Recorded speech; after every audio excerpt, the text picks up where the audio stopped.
arrimando, alguien más al fogón literario. En este encuentro, bueno, vamos a comenzar con una narración para introducirnos un poco a la presentación de Los huéspedes, este libro de cuentos que, bueno, aquí después la autora va a hablar, es muy tímida, como todos la conocen. Bueno, mamá, saluda al público y después empezamos con la narración. Bueno, buenas tardes a todos, muchas gracias por estar aquí.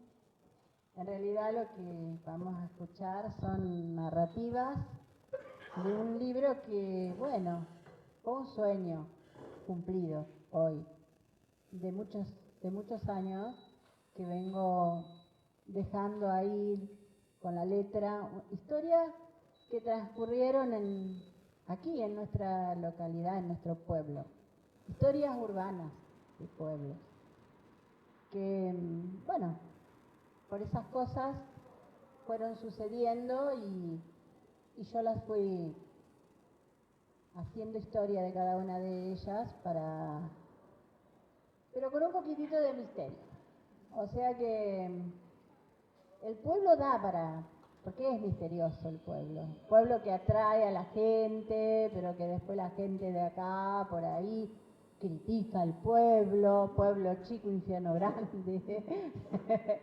Pero bueno, ya van a ir viendo porque las historias transcurren en distintos lugares físicos, en edificios, en espacios, que por alguna razón permanecen o abandonados y que algunos saben que puede haber habido algo, otros ni se lo imaginan. Bueno, acá está, son leyendas que nacen del inconsciente colectivo, que alguien dice alguna vez, ahí vos sabés que me parece, tiró la frasecita y ya me conecté con ese inconsciente colectivo y salió la historia como está acá. Después ustedes escuchen esta, si quieren preguntarme, bueno, lo hablaremos. Si tienen algún interrogante, bueno, estoy dispuesta a escucharlos. Ahora me queda agradecerle a mi familia, mi hija, que es la que, en verdad, ella me impulsó para que publicara una de mis obras, de 4, tengo poesías y demás, pero bueno, irán con el transcurso. Y bueno, a mi nietita, que en realidad ella le puso toda la onda para ilustrarlo al cuento, a los cuentos, perdón, del libro, y bueno, y a mi hijo Germán, que con su música le pone el toquecito a la narrativa, que ahora ella va a leer una. Espero que les guste, disfrútenlo. Bueno, lo que les vamos a regalar y después ustedes preguntan, porque con todo lo que dijo, después le vamos a hacer más preguntas. Dice, vos preguntame, porque yo no sé qué contestar. Vamos a compartir con ustedes El misterio de las 7. No se hace caso. Pero si quieren pueden dejar esta puerta abierta, por favor. ¿Sí? Sí. Ahí está. Bueno. Esta historia transcurrió allá por el año 1900 y tantos. El pueblo contaba con pocos habitantes, una sola farmacia y el único camino directo a Río Cuarto era el que hoy conocemos como Ruta 7, por supuesto sin pavimentar. Osvaldo viajaba para esta zona desde la ciudad cordobesa cada 2 meses, días más, días menos, según lo requiriera el boticario del pueblo. Una tarde ventosa muy habitual en esta pampa húmeda, en que la polvareda enturbiaba la visión y los cardos rusos bailoteaban de lado a lado de la banquina como rollos de alambre, el viajante debió aminorar la marcha de su vehículo, dado que por momentos el camino se convertía en un torbellino de talco de color marrón. O sea, que a pesar de las ráfagas, cuando éstas cesaban, los detalles del paisaje tomaban dimensiones más notables. En viajes de clima apacible, aceleraba más su auto para llegar lo antes posible a destino. Aquel día, ya de lejos, comenzó a percibir a un costado del camino la figura de una mujer vestida de blanco, quien parecía esperar que alguien se detuviera por ella.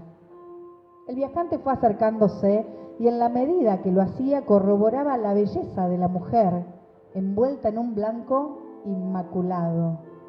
Detrás de ella se podía observar una capillita de escasa dimensión, la cual parecía haber servido de asiento momentáneo a la muchacha mientras esperaba que alguien la acercara al pueblo, distante a unos 4 kilómetros aproximadamente del lugar. El conductor detuvo el auto, atónito por la hermosura de la enigmática mujer, quien efectuó un gesto con la mano sugiriendo subir al vehículo. El muchacho aceptó sonriente y complacido. En el tramo del camino hasta Rufino, la joven no articuló palabra alguna. A cada pregunta de Osvaldo, ella asentía o negaba, moviendo la cabeza, siempre mirando hacia adelante. Se podía notar la rigidez de su cuerpo y la palidez del rostro se conjugaba con la transparencia de su piel sin una pizca de maquillaje. Era bellísima y misteriosamente atrapante. Osvaldo estaba embelesado con la cercanía de la dama en el interior del auto. Al poco rato llegaron al pueblo. Ya en la entrada principal, la muchacha le indicó el lugar de su morada. La misma se encontraba desde la ruta hacia el sur, 300 metros aproximadamente, doblando luego a la derecha. La casa estaba distante de otras en el lugar. No había manzanas completas entonces. A 150 metros de la calle principal, la joven hizo que detuviera el auto, indicando una casa rodeada de yuyos, de color amarillo claro, con aberturas de pálido verde un tanto despintadas. También se podían ver las paredes descascaradas. El hombre no prestó demasiada atención a los detalles, pues en ese momento se oyó la voz de una mujer que en un lacónico murmullo expresó: «Vengo a visitar a mi madre». Bajó del vehículo, lo saludó con la mano y penetró en el jardín. Abrió la puerta y cerró detrás de sí, no sin antes volver su rostro sonriente en señal de agradecimiento. Osvaldo, boquiabierto, no pudo articular palabra, pero desesperado al verla desaparecer y pensando en un próximo encuentro, bajó presuroso del vehículo y golpeó agitadamente las manos, clamando por ser atendido. Se entreabrió la puerta. Apenas se percibió la silueta blanca resaltando de la oscuridad del interior. Con la voz cortada por la emoción y los nervios, le preguntó si volvería a encontrarla o si quería a su regreso él estaría dispuesto a llevarla. La chica solo dijo con una enfática sonrisa: «Seguro nos veremos muy pronto». Y se perdió en el interior de la vivienda. El joven viajante no podía en sí de la alegría, ya era tarde, casi noche, y decidió dejar para el día siguiente la entrega de medicamentos para la farmacia de don Luis. Se dirigió a la única fonda del pueblo, ubicada en la calle que hoy llamamos Juan B. Justo, casi al 400.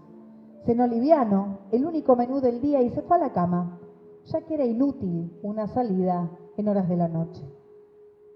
En este pueblo no había luz en las calles entonces, solo se divisaban los faroles alumbrando el interior de las aisladas viviendas.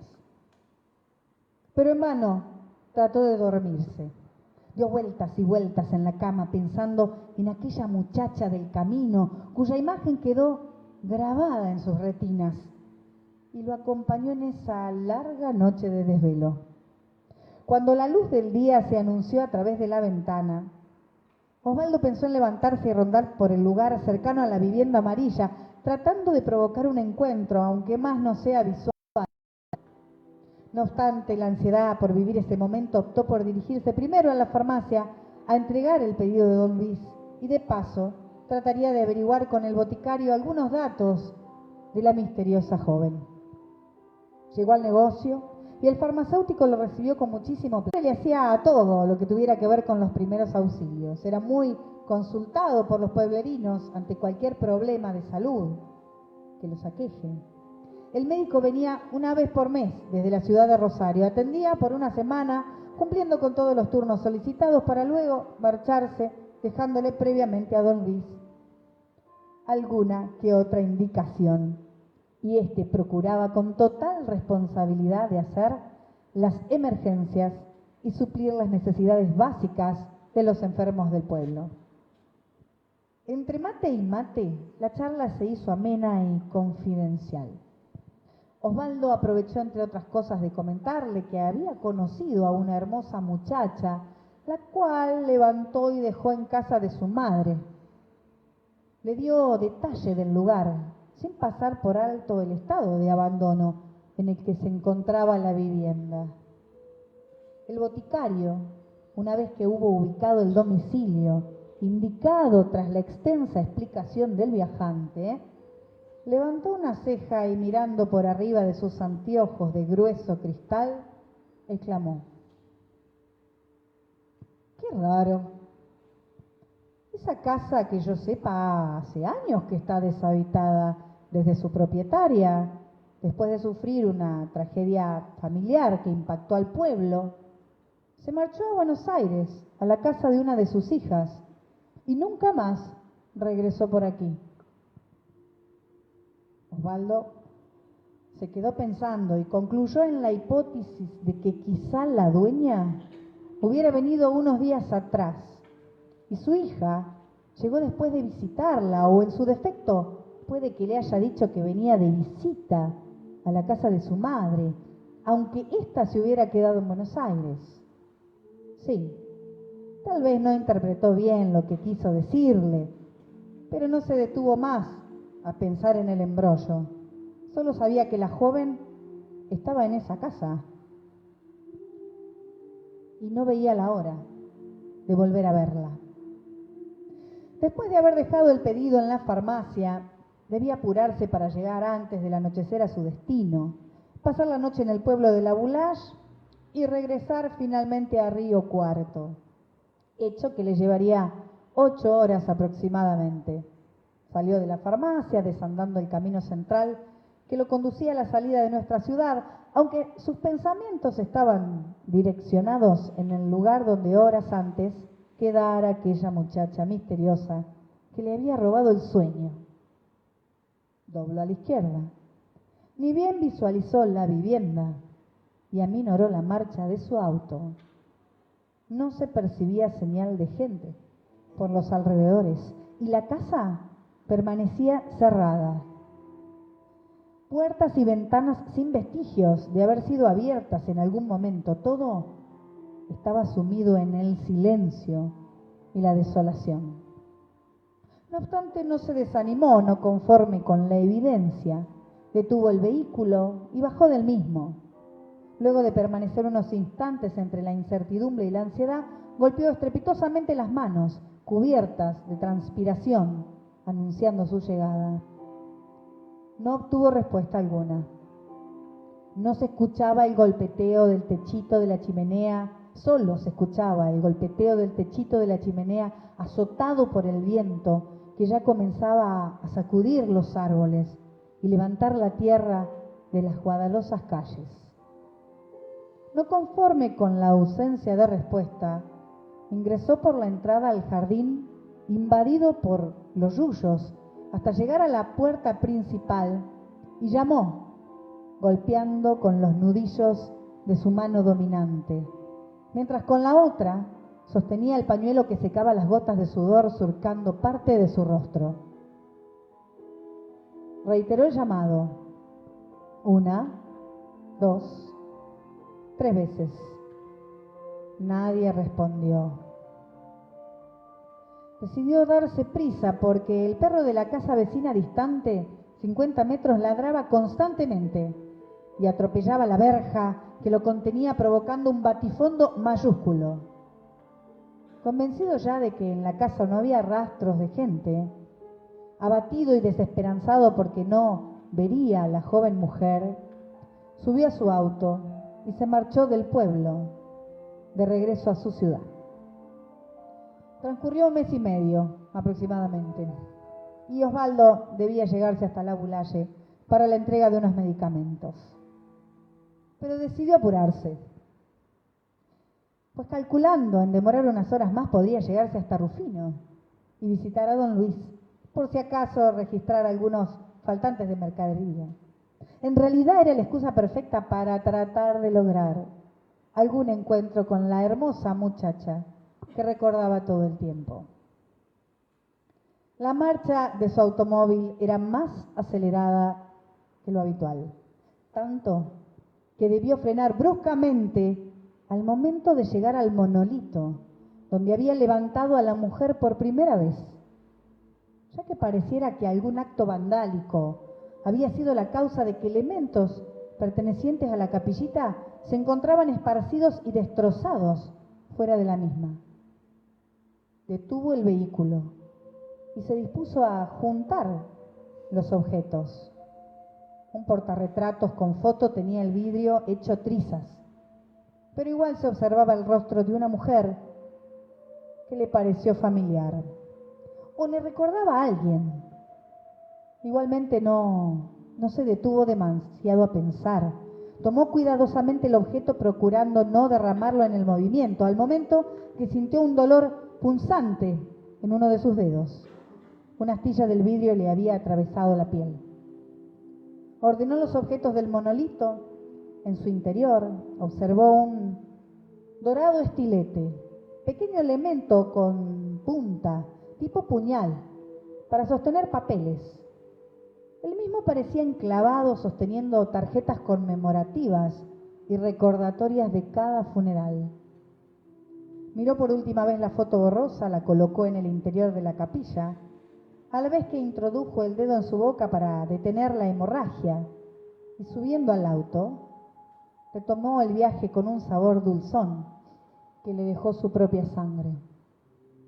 Llegó a Rufino en poco tiempo y se dirigió a la calle principal, pues se veía mucha gente, marchando en grupos por las calles, seguramente festejando algún acontecimiento. Seguramente. Se acercó lo suficiente como para enterarse y casi sin darse cuenta, llegó hasta la vereda de la farmacia. Entró raudo y divisó al farmacéutico con el rostro consternado, mirando la multitud. La pregunta no se hizo esperar. ¿Qué se festeja, don Luis?, preguntó Osvaldo. Ojalá fuera festejo, se oyó como respuesta y añadió. No, hijo, se trata de una tragedia.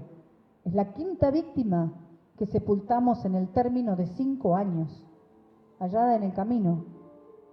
Se ignora quién es la criatura asesina que ataca a golpes a hombres jóvenes hasta matarlos y dejarlos tirados en el lugar. Osvaldo escuchó con aparente preocupación, pero su pensamiento permanecía fijo en la pasajera desconocida y decidió cambiar el tema que movilizaba a la población para hurgar más en los recuerdos del farmacéutico, llevándolo al terreno de su interés, o sea, más detalles sobre la vida de la mujer de blanco.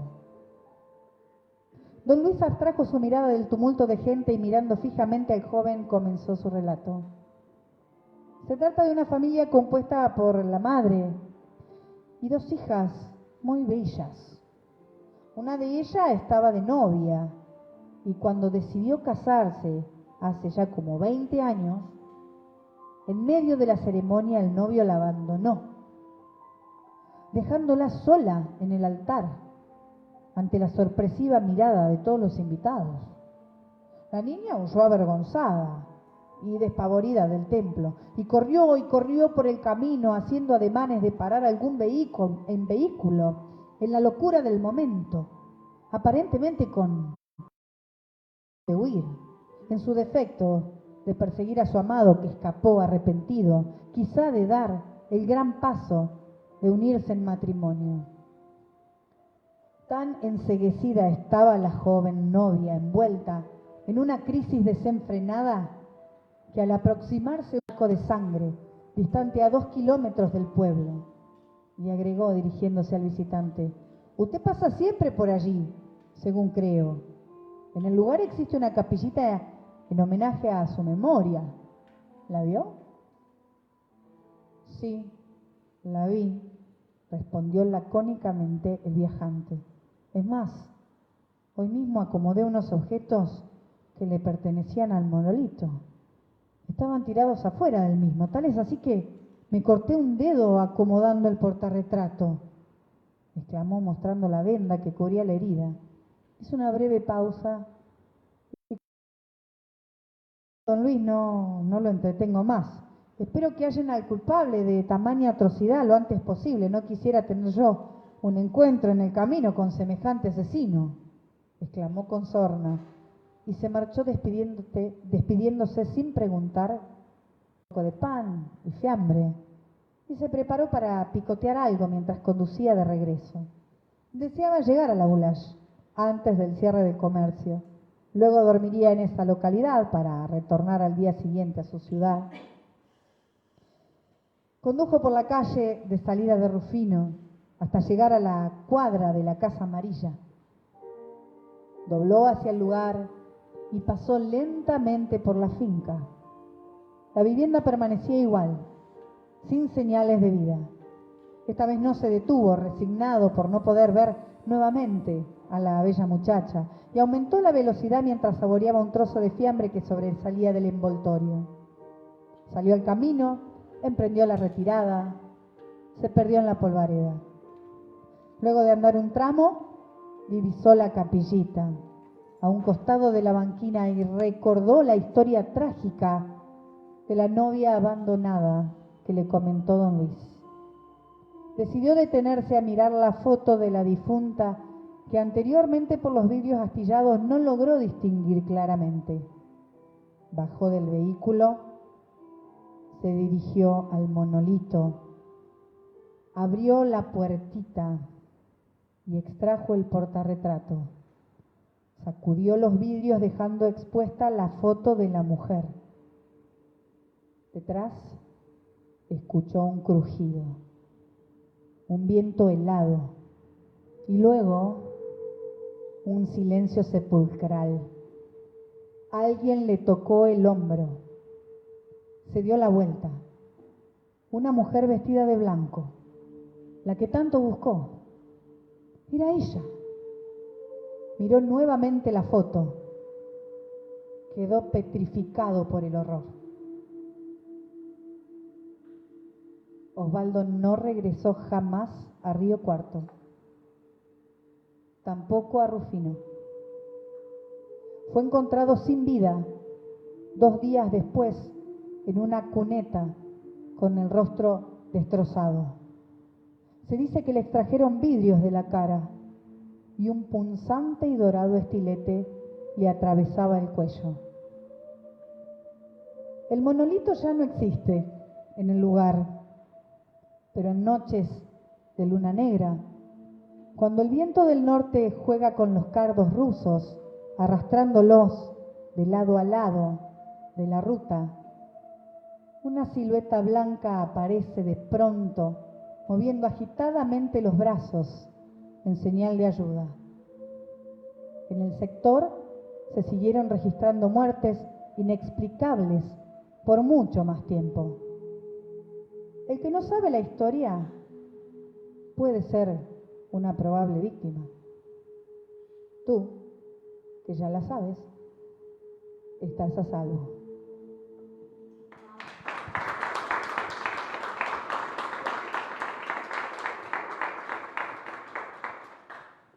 Ahora sí. ¿De dónde salieron todos esos huéspedes? El tema de los huéspedes es, bueno, todos los protagonistas que he usado para las historias que voy narrando. Y este de la Ruta 7 fue una... Siempre he viajado, hemos viajado por la ruta y a veces veía esos monolitos, ¿no? Y por lo general siempre se ha tratado de alguien que ha muerto en el camino.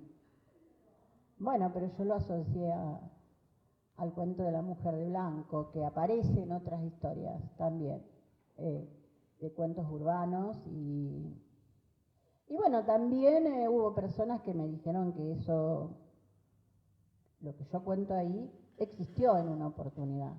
Así que bueno, queda liberado, ¿no? A que cada uno piense que en una de esas puede aparecerse la mujer. ¿Qué sé yo? Ha pasado mucho tiempo de aquel entonces, así que bueno, está en cada uno.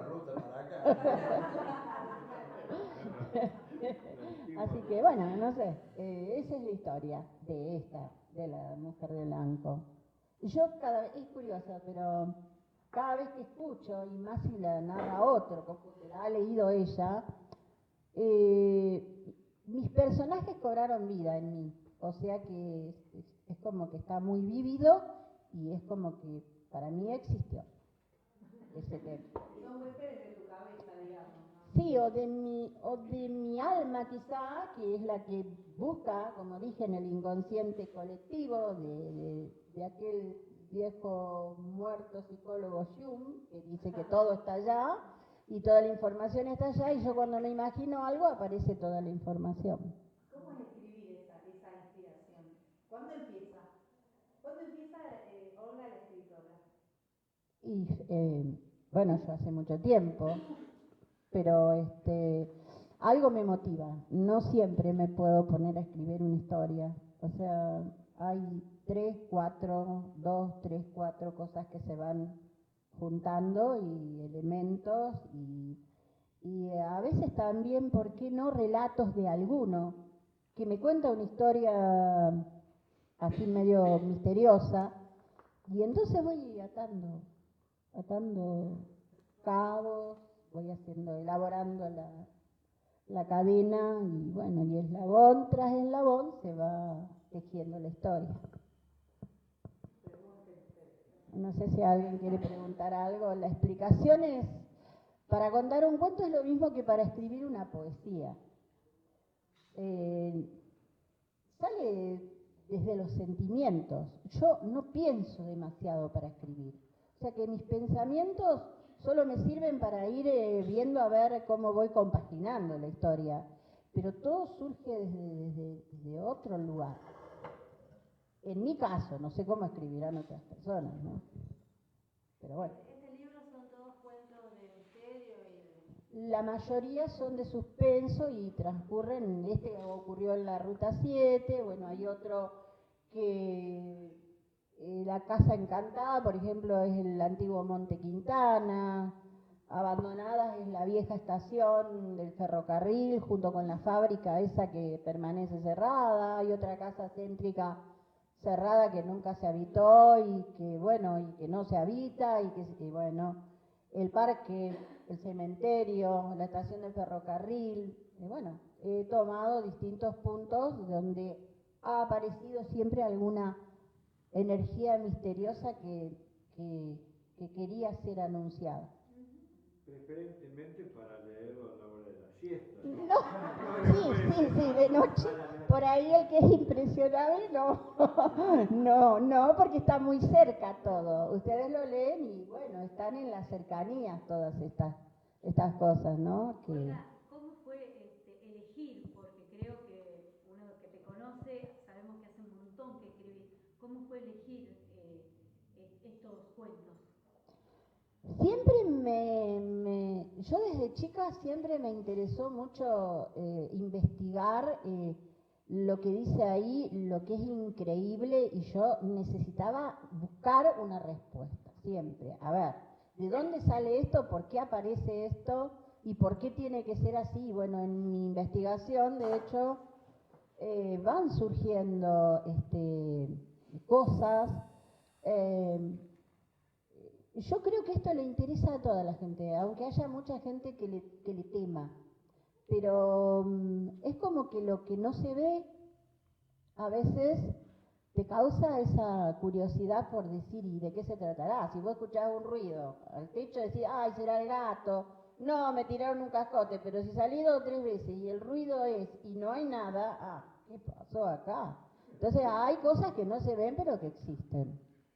Y el tema de escribir cosas de así es porque a mí siempre me interesó lo oculto, lo que no se ve. Me interesó saber más que nada, no es que yo me satisfaga horrorizar a la gente con mis narraciones. Pero yo sé que hay mucha gente que como yo les impacta. Mi padre, por ejemplo, es uno de los que por ahí en los cuentos, digo, otro de los cuentos de mi padre, tenía muchas historias de así, y me las contaba. Y entonces yo me quedaba pensando, y muchas vienen desde mi niñez, ¿no?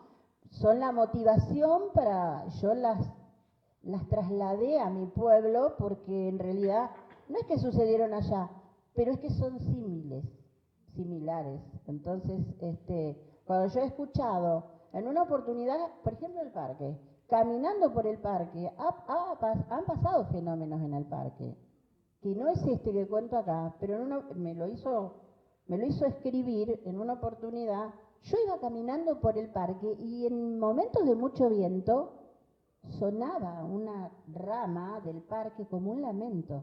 Y entonces yo dije, y era una tardecita. Volví a pasar y otra vez. Y ahí entonces ya, bueno, digo... Ese fue, ahí está el cuento que narraste hoy a la tarde. Está situado ahí, sí, exactamente. El árbol tallado. Se llama El Árbol Tallado y está ubicado en el parque. Sí, Buenas noches. sí, buenas Buenas noches. noches.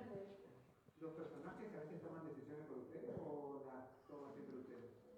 No, a veces me superan. Sí, buena pregunta.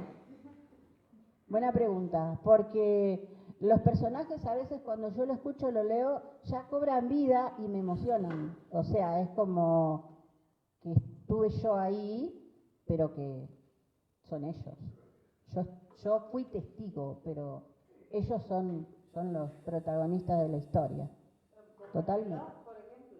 ¿Cómo? Como el reloj, por ejemplo. Sí, hay una de las historias que se llama Abandonadas, que transcurre allá, en aquel terreno de allá del ferrocarril, donde un personaje busca objetos perdidos y viaja a través de otros planos, ¿no? Sale de su casa, ¿no? Bueno, está en el libro.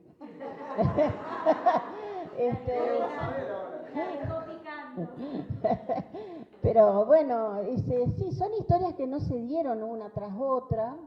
Yo siempre, a pesar de que, como digo, tengo otras obras literarias de poesías y de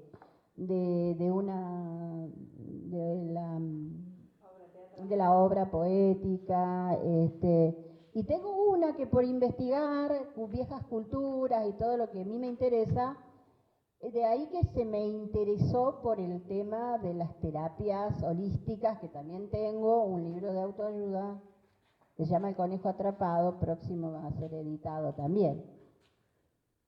Así que bueno, no sé si Yo voy a hacer una pregunta también que te conozco, sí, como si fuera tu hijo, pero la mayoría de los cuentos, por eso es una intriga, muchas veces por ejemplo, te he visto escribir, hacer bocetos, en momentos donde a lo mejor había una tormenta o hacía 3 o 4 días que quizá, no sé si eran momentos específicos, si era de noche.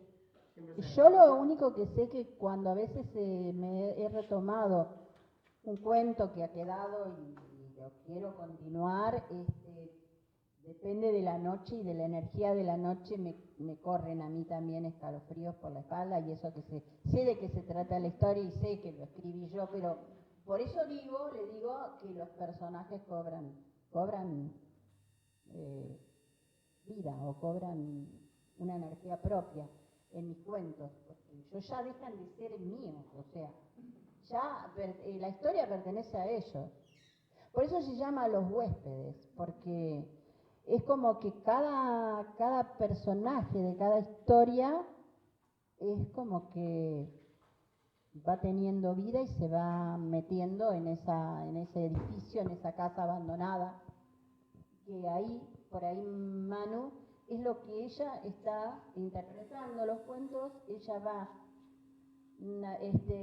graficando en las distintas ventanales se ven personajes de la casa que supuestamente van los huéspedes, ¿no? Sí, son como cada cuento está representado como por un paso de un hotel, por así decirlo. O sea, acá No es un hotel, es una casa, Un como misterio la ven. detrás de cada puerta, digamos. Claro, exactamente. Exactamente.